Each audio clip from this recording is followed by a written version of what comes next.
Here's a bone density scan. That's a machine that does it. The graph on the bottom shows you what's called the standard deviations. That's what those numbers come from. So a standard deviation, you don't want to be outside of the negative 2.3 on the downside, because then you're outside of, I think it's like 67%, 99% of the population. You want to be more in the middle of that inverted U. You want to be average or on the right side. Now, you don't want to be too far on the right side because that means your bone's too dense.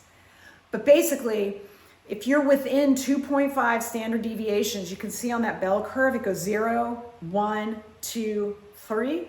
If you're within 2.5, you're in the vast majority of the population. Now, that said, look how close negative 2.5 on the downside is to having very terrible bone health, being very far away from the peak of that inverted U curve.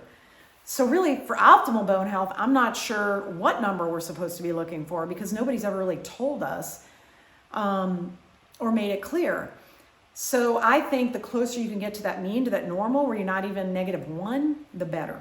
But in terms of the diagnosis of osteoporosis for purposes of health insurance and large database registries, you have to be -2.5 or more to technically have osteoporosis.